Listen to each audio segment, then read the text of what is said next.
What's the story, everyone? Welcome back to GAA Fan TV. I hope you're all keeping wonderfully well. My name is Aaron. So I'm delighted to be joined here today by Matthew Hurley from the GAA Statsman Podcast. We're here to review all the weekend's hurling action. I suppose quite a crazy weekend of hurling action, obviously across the country, across all the different divisions. I suppose first of all, what was it like to have hurling action back for yourself after, I suppose, such a long time away now? It was great, Aaron, and thanks for having me on the podcast again. I suppose it was absolutely brilliant to have it. It's not just soccer that we have. The rugby's well gone. And it was great to have hurling, even though some of the games were a bit like challenge games in all honesty. But it was great to have some sort of hurling back in our lives, and more games now next weekend, and I can't wait for them. 100%, yeah. I suppose we'll run through Division 1A, I suppose, first of all, and run through some of the games there. With Westmeath 116, Galway 534. What was your thoughts on that game? I thought it was very one-sided, very one-sided. Galway were just so good that day. Joe Canning was missing, and the forwards just stepped up. Some of their forwards weren't that impressive, in honesty, like Conor Whelan. Niall Burke was decent. Conor Cooley was very good. They didn't have to be at their best, Galway, but the real story here is about Westmeath. I think they're kind of out their depth in Division 1. They're there on merit, of course, but they're the only side in Division 1 not in the Liam McCarthy for a reason. They're not really supposed to be there. Buff Egan was saying something about them. They should be with the likes of Kerry to challenge themselves more. And I'd probably agree with that.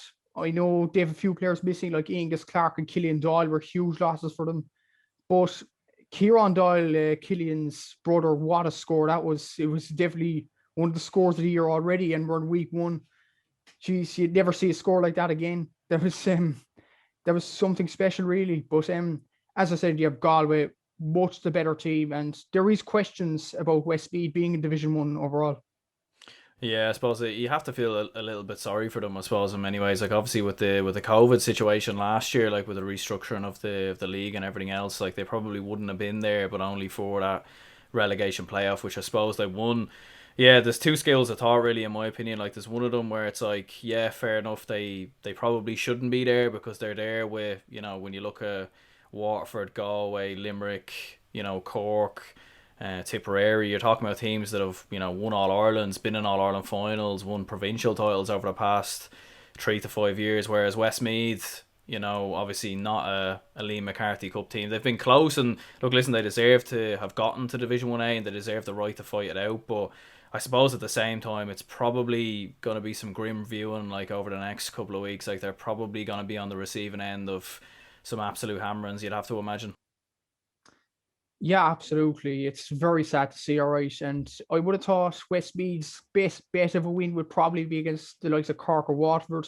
We'll look at Cork. We'll move on to them later on, obviously. But looking at Cork yesterday, if Cork play like that against Westmeath like they did against Waterford, the game will be over within 10 or 20 minutes. It's a sad reality, really, for Westmeath hurling. They are missing some players, as I said, but I don't know where they're going to get a win. Maybe Waterford next week is the main aim for them, but against Limerick, against Tipperary, against Cork, the way they all performed this weekend, I honestly can't see it, Aaron. It is sad to see for Westmeath hurling in general. Yeah, I suppose Waterford probably looks the easiest on paper, but I suppose at the same time, I'd imagine they'll want to bounce back from that Cork defeat. I suppose Galway, though, hitting 534, and just looking through some of the scores, you had Evan Nyland, who had 13 points, you had Brian Concannon with 1-1, Jarlath Mannion with 1-3.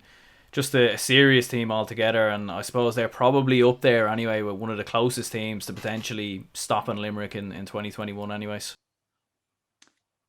Absolutely, and just naming all those scores, actually, the likes of Jarlath Mannion, Brian Concannon. Well, Concannon in fairness did it last year as well, but all them stepping up, whereas a few years ago, people were just looking towards Joe Canning as the inspiration for Galway.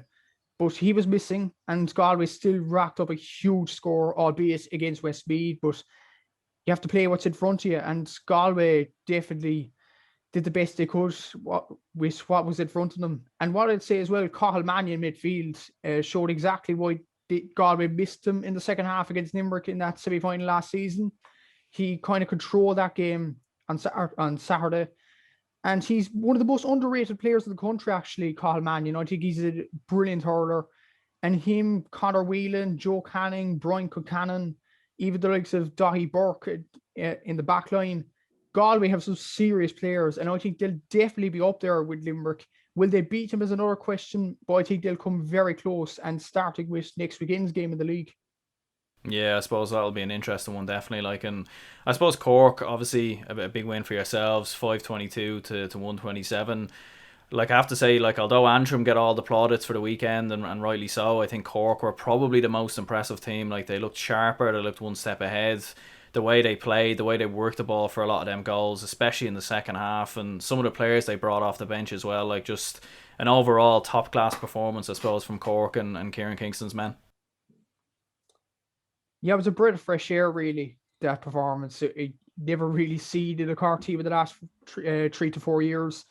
But I was seeing a tweet from Dennis Hurley, I think he's from Red FM in Cork here, but he was saying Cork struggled to score 5 goals in a season in 17 up to 20, never mind in one game. And that is absolutely incredible. And Cork really struggled for goals in both league and championship over the last few years. And it was just really refreshing to see 5 goals going in. Alan Connolly coming off the bench and scoring 2 quick-fire goals. It was breath of fresh air, as I said. And Shane Barrett was excellent yesterday. Patrick Horgan was very good as usual. Dar Fitzgibbon showed exactly why Cork missed the championship. He controls the game in that midfield department for Cork. And I thought the players coming in were very impressive. Not so much the young players. Niall Cashman's been around the block a few years for the county champions down here, Blackrock. And he was excellent yesterday, I'll have to say. Damien Cahalane at full back, had some reservations about him, and he was very good. Dead with the likes of Stephen Bennett and Austin Gleeson at times in that game. Pat Collins coming into goal, first real appearance for Cork, and he actually did absolutely amazing there. So there was positives, but I'll have to stress to my fellow Corkmen, it's only May, it's not August, it's not All-Ireland season yet, but it's a start. It's definitely a start for things to come.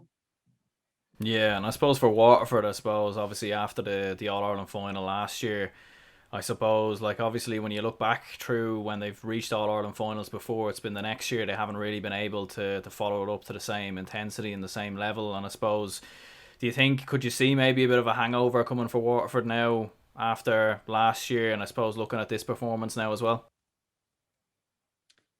You could definitely envisage it, definitely. But and I was seeing as well, Tadhg de Bourke is going to be out for nearly the whole year, and you could see yesterday it was such a big loss to the way Waterford play. Yes, Austin Gleeson and Stephen Bennett, last season, were outstanding. I think Austin Gleeson scored 5 points yesterday. Bennett got a goal.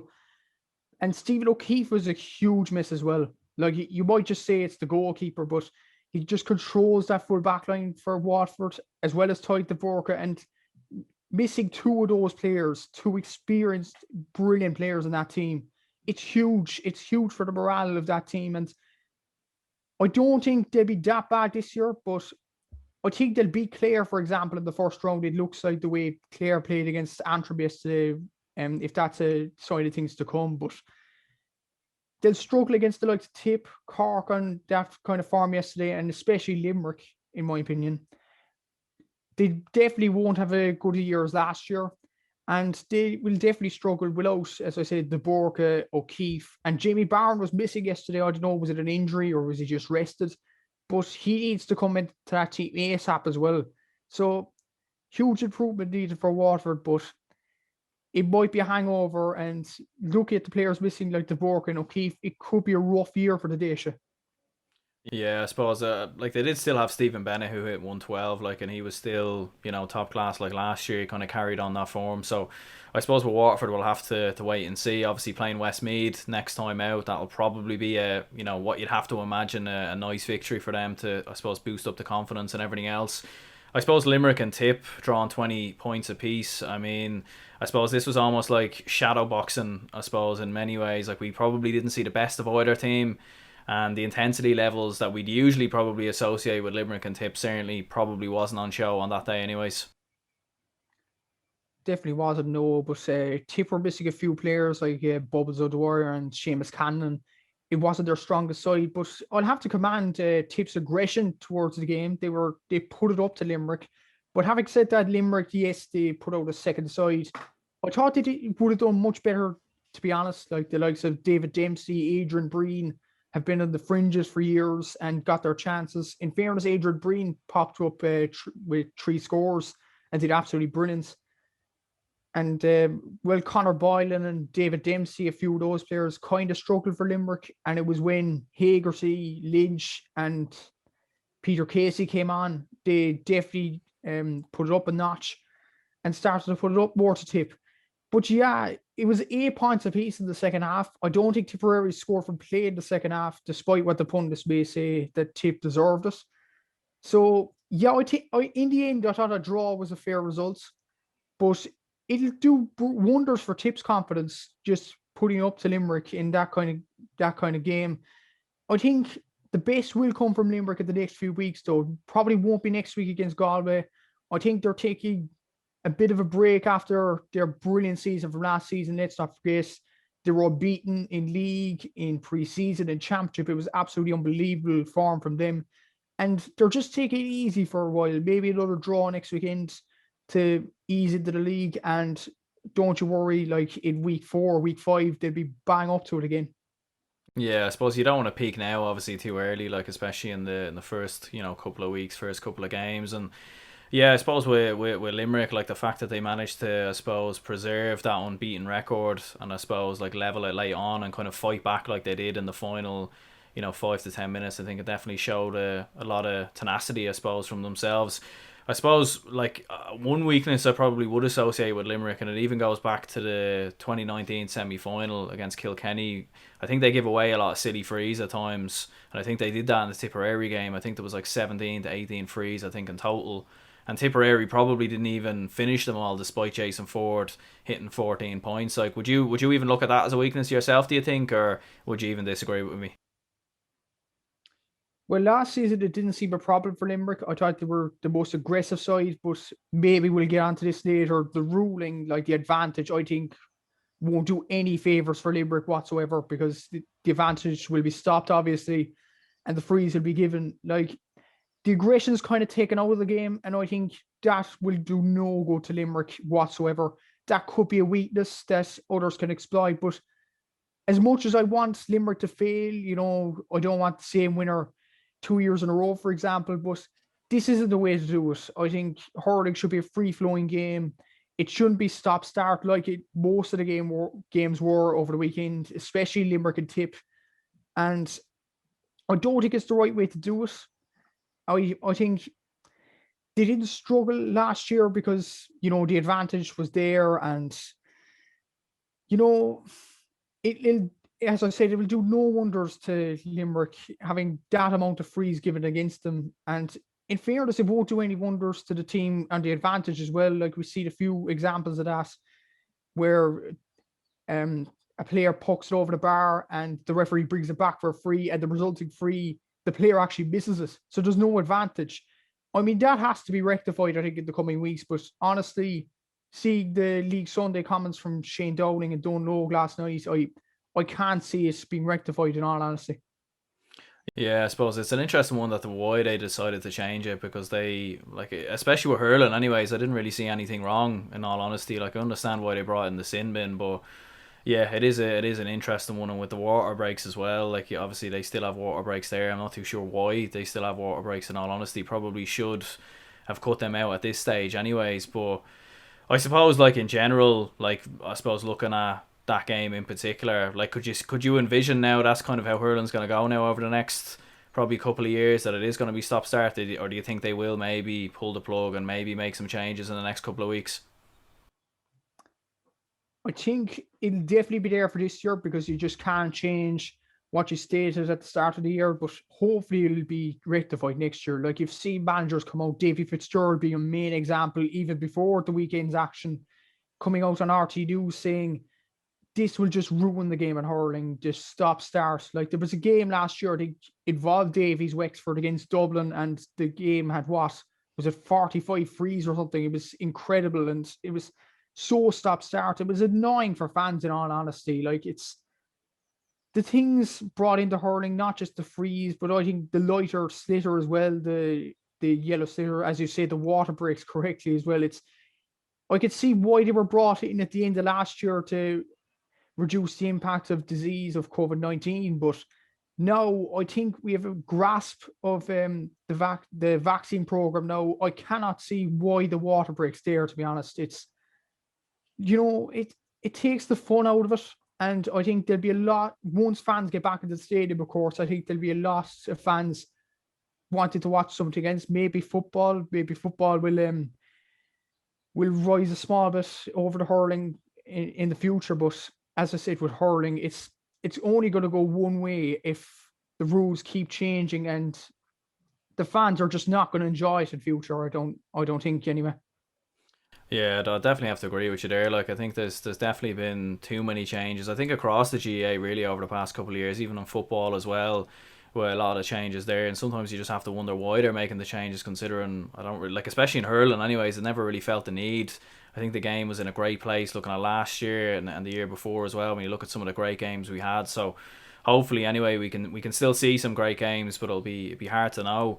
I suppose moving on to Division 1B, I suppose only one place to start really with that win for Antrim, 121 to 22 points against Clare. I suppose what a winning performance. I know it's only the league, but still a special win for Antrim in many ways. Yeah, and they ripped the words out of Donal Cusack's mouth. Definitely, definitely. But Yeah, 100%. yeah, it was. Go on. No, I was just agreeing with you. Yeah. I was just saying, yeah, Donal was very harsh on Antrim last year, and maybe the Antrim hurlers took that personally. Like, I had Niall McKenna on the podcast, and he was just saying they don't listen to pundits, they do what they need to do, and they just want to improve year on year. And Antrim yesterday were just aggressive towards Clare. They were in their face, and Neil McManus added that extra quality. Like, one of his scores, I think, to make is 22 points to 121. Like, that was an unbelievable score. I think Buff Egan put that up as well, and it drove Antrim on. And you look at players like Kieran Clark, Owen Campbell from wing back, brilliant. Keenan Malloy, my man of the match, was outstanding. Niall McKenna, even though he didn't score, was aggressive throughout. James McNaughton, Kieran Clark, who scored 111 in that game. Like, the whole Antrim team did absolutely outstanding in that game. And I honestly think the pitch played an advantage to Antrim. It was a worse pitch than the likes of Casement Park, and it wasn't comfortable for Clare to play on. And of course, credit has to go to Darren Gleeson. Like, he's a definite up-and-coming manager in the hurling world, and Antrim will improve, no doubt about that. I think they'll stay up in Division 1B. I think they'll cause the likes of Dublin problems. Like, we'll talk about Dublin later on. And definitely Laois. I think Laois have gone a bit back as well. So I think maybe third or possibly second to Kilkenny is a realistic game for Antrim, and best of luck to them. They're absolutely brilliant side to watch. Yeah, 100%. Like, even when you look through the tallies that they racked up in the Joe McDonagh last year, like, I think they hit 425 against Westmeath, and I think they hit like 230 against Kerry. I mean, they're a solid team altogether. Like, even with Conor McCann, Niall McKenna, and Neil McManus coming in, like, he wasn't even in the Joe McDonagh Cup campaign last year until he came off the bench in the final. And yeah, at that point that you were talking about at the end, where he just sells David Reedy, I think, the dummy, and then pops it over from inside his own half. I mean, like, when you have players like that, like, I mean, who knows? Like, you were saying there, they might easily beat Dublin. Like, they could easily beat Dublin and Leinster as well. And that, we could see a repeat of 2010 again. Like, they're definitely moving in the right direction at the moment, anyways. Definitely, yeah. And they could definitely beat Dublin. You've seen what happened in 2010, even when Dublin were bringing young players that time, and they had the belief. That the belief has always been there in Antrim hurling. They're passionate up there.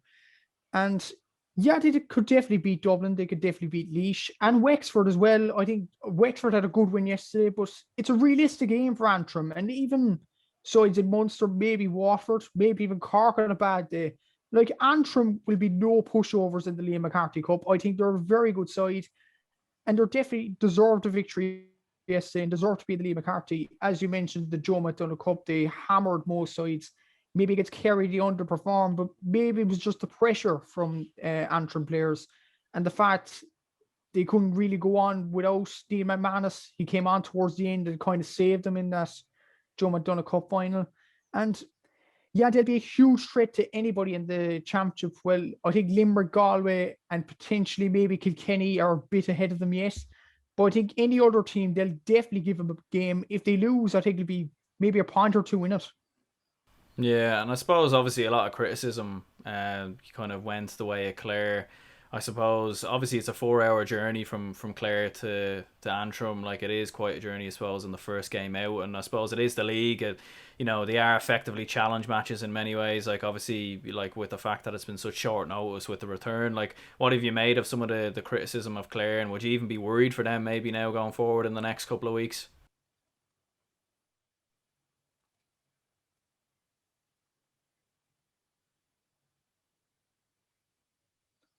Yeah, I thought it was a bit unfair, the criticism. Like, you've seen with Colin Ryan, I think, came out with a tweet after the game. It was it was unheard of, really, the comments made, and the fact they played John Conlon centre back. They were trying new things, and I think the criticism was so unfair on the likes of Brian Lowe. It's his second year in charge. Look, it's a work in progress, but I do think Clare kind of a one man team. Tony Kelly was outstanding yesterday, but Tony Kelly can't keep saving Clare. But in fairness, a few players stepped up in the championship last year. People may forget Cathal Malone, average, I think it was 3 points a game in the championship.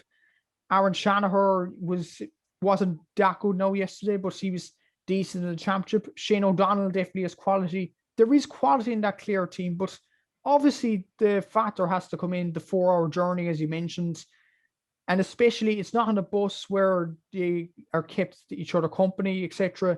It's up in cars where they're alone going up to Antrim. It's a daunting task.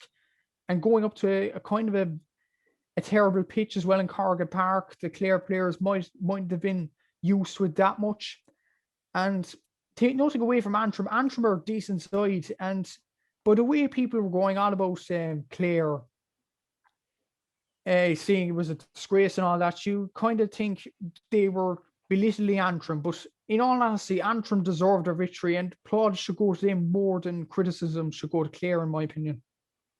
Yeah, I'd agree with you there as well. Like, I think with Clare, like, obviously they probably were probably a bit over reliant on Tony Kelly last year. Like, he was in, hurler of the year form in many ways last year. They probably will need to get a bit more from maybe the likes of Aaron Shanahan and Shane O'Donnell and a few of the other lads.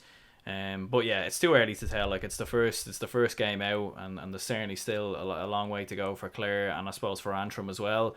I suppose Wexford, they had a huge win over Laois, 4-17 to 10 points. I suppose we were kind of alluding to it there earlier. Like, it looks like it's going to be a tough year, I think, for Laois in many ways.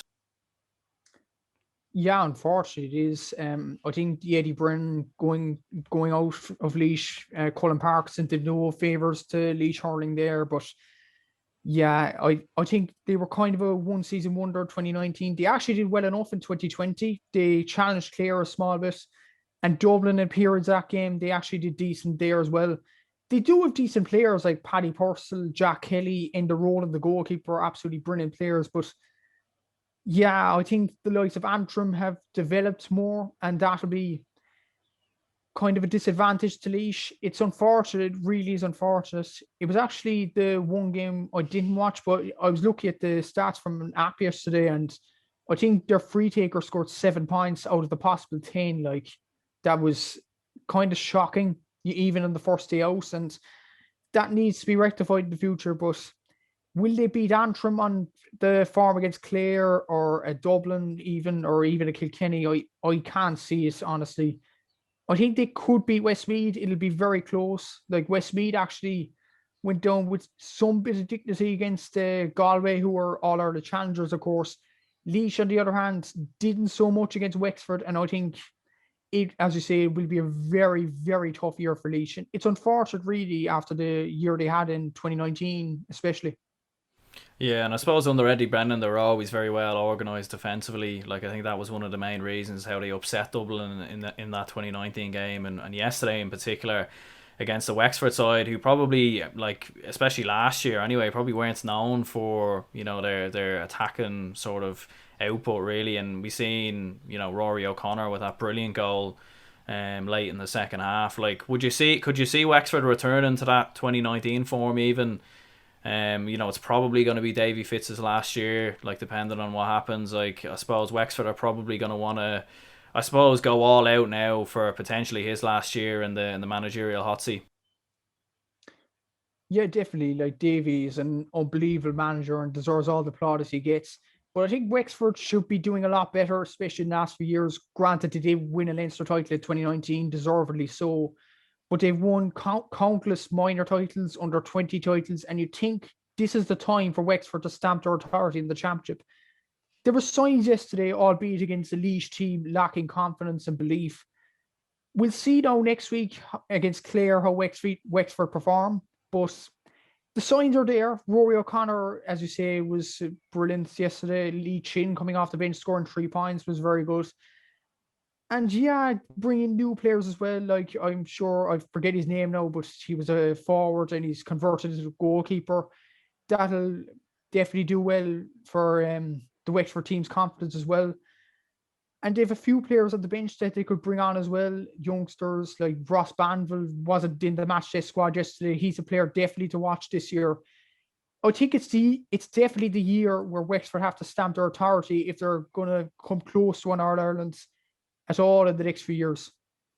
Yeah, it does feel a bit like now or never really for Wexford. And I don't know. I feel like maybe they probably benefit more maybe from a round robin system. I don't know if the knockout kind of really suits them, but I suppose we'll move on from that anyway. And Dublin and Kilkenny winning 120 to 18 points at Parnell Park.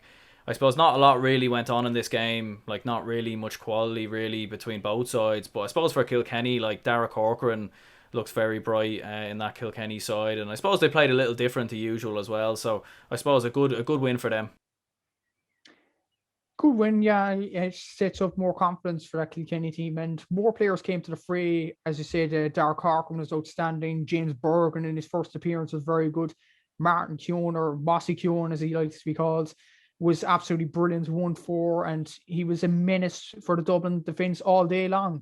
He was brilliant last year, but he stepped it up a notch now this year, and they need more players other than the likes of TJ Reid and potentially Richie Hogan to drag them out of holes. And yeah, I think it's positive for Kilkenny that game moving forward, but it did look like a challenge game. I think you commented on my stats in that game. It did look like a challenge game in all honesty, and there wasn't really any drive. There was a lot of mistakes in the games. Like I think Donald Burke and TJ Reid missed a lot of frees between them. Look, it was progress for Kilkenny. They'll move on to next week now and against Antrim and hopefully get 2 wins on the board there. But as I said, it was like a challenge game. It was hard really to judge either side, in my opinion.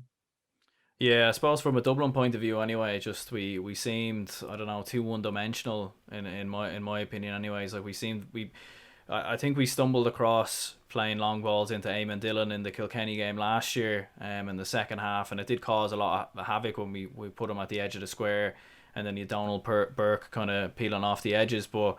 We tried the same tactics against Cork, it didn't work, and we've tried the same thing again against Kilkenny in this game. And I think Matty Kenny is the right manager for Dublin because of what he done with Coola. Like I don't really think there's anyone else really out there at the moment that should be the manager. But yeah, it's hard to know with Dublin because we do have good defenders, but it just seems to be the attack at the moment that seems to be the problem. Like when you take Donald Burke out of the equation, Danny Sutcliffe has been a great hurler for Dublin the past couple of years, but he probably is aging quite a bit. So I mean, I don't know. It's hard to see where Dublin are going to get the forwards in the next couple of years, anyways. Yeah, definitely agree. About Danny Sutcliffe, yes, he might be past his prime a small bit. His prime was 2013, or it was 8 years ago. Let's put it into context, but he did score an outstanding point. He is capable of some amazing moments in the Dublin shirts, as we've seen the spin and score against Kilkenny on Saturday. Like they are capable of them type of moments, but as you said on another podcast of your own, a bit like the Cork hurlers in recent years, maybe it's time for some of them Dublin hurlers to step down and let the likes of Owen O'Donnell, Donald Burke, Oisin O'Rourke, another one, Ronan Hayes, who actually played decent enough against Kilkenny, to step into the fray. Like Liam Rush is another one. He got sent off the other day. He was okay up until the last few minutes, but you could see a bit of tired legs playing into it, and got sent off for basically losing his man. And that will do no good for Dublin. I think they need to bring in more players. Maybe put Danny Sutcliffe and Liam Rush on the bench. Maybe they can make an impact towards the end of the game. But putting the fate in them for 70 minutes, I don't think it's that sustainable for Dublin hurling in the long run, in my opinion. Yeah, I suppose we'll have to see how it goes. Obviously, like with Dublin, but certainly there's definitely a lot of room for improvement. Anyway, they do have plenty of talent in there. They just need to, I suppose, put the pieces together. I suppose just looking through some of the other score lines just from Division 2A and 2B as well. Obviously, you know, there was no highlights in the Sunday game or anything like that, so I presume just like myself, you probably didn't see anything.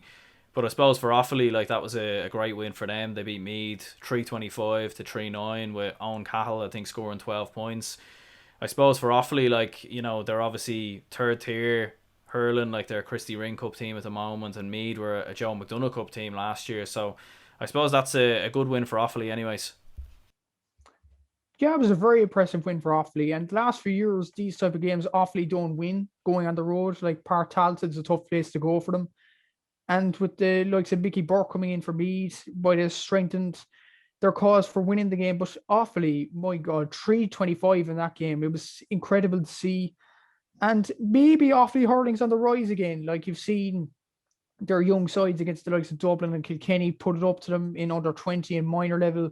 And with Mick Finlay as their manager, legend for Kilkenny, of course, maybe the signs are there for Offaly hurling. And Shea Dooley actually started on the bench yesterday, which I was surprised to see. But maybe that's a sign that young Offaly players are coming through the ranks. And it could only do good for Offaly. Like Liam Langton, Owen Cahill played very well yesterday. And yeah, they definitely have very good young players. And we need Offaly back at this stage again, because Offaly are a historic hurling county. And who knows, even you look at Shane Lowry coming in, funding Offaly GAA, both football and hurling. Maybe the sun's on the horizon for Offaly hurling. I definitely hope so anyway, because we definitely need them back at the top table in the Liam McCarthy Cup. Yeah, absolutely. Like, I think, yeah, and they've Cathal Kiley as well, who's a very good young lad coming through at the moment as well. I suppose for Kerry, that was a big win for them as well against Down. I know Kerry are a very good side and all that, but I didn't see them beating Down this convincingly anyway. 4-18 to 19 points. And Shane Nolan in midfield scoring 1-6. I suppose a very comprehensive win that for the Kerry hurlers. Very, very comprehensive, yeah. And especially, I think they were down at half time by a few, and then they just rocketed in the goals in the second half. And Shane Nolan is another player. He's definitely one to watch. The fact that Shane Conway, I think, started on the bench. Correct me if I'm wrong now, but I think he started on the bench yesterday. And that just shows the abundance of talent Kerry have at that particular level in hurling. And yeah, it's a tough one to take for Down. I think they had a rise after their win against Offaly last year. Then they went low again after the loss against Kildare. But yeah, it's an even bigger low to get back up from that result yesterday against Kerry. But yeah, I think Kerry will be definitely good coming down the line, especially if more players like Shane Nolan, as you say, or Mikey Boyle definitely step up other than Shane Conway, because there's definitely, judging by that result and judging by some of the performances in the Joe McDonough Cup final and Joe McDonough fixtures before that, there's definitely some very good up-and-coming hurlers in Kerry, and things to be excited for the Kingdom. Absolutely, yeah. Like definitely, like, I suppose getting to Croke Park last year as well, like getting that experience. And I know Mikey Boyle was talking about Maurice O'Connor on my podcast, like, and he ended up scoring 2 goals against Down. So definitely plenty of talent coming through Kerry at the moment. And yeah, like, I'm not sure about with the Joe McDonough Cup yet. Like, I look at Carlow and I still think they have the potential to get promoted there. But I suppose Wicklow put it up to them in that game with 17 points. I suppose another kind of, you know, interesting, I suppose, game was obviously Mayo beating Derry 21 points to 116. You had Keith Higgins coming in there as captain, hitting 3 points. I suppose a big win for Mayo, because I would have considered Derry probably as the favourites in Division 2B.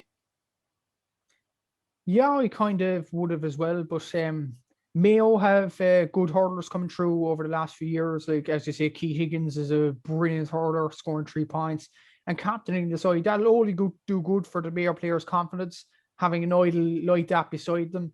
And as for Derry, it's kind of a weird one. They actually have some very good hurlers, as seen from Schlockdale's success in the Club Hurling Championship, the likes of Cormac O'Doherty. And I think lads like Christy McKay stepping away from the hurling, that does no good to their confidence. He's definitely was a leader for them, and it's not good for Derry hurling. But yet again, it was only a 2-point defeat. It's not the end of the world. It was a long trip to McHale Park. It was a good win for Mayo, and onwards and upwards for Keith Higgins' Mayo team. 100%, yeah, it was definitely a huge win for them, all right, to beat Derry, I suppose, by 2 points. And yeah, I suppose definitely a load of action anyway across the whole hurling board anyway. Like, great to see the action back, great to see the games back.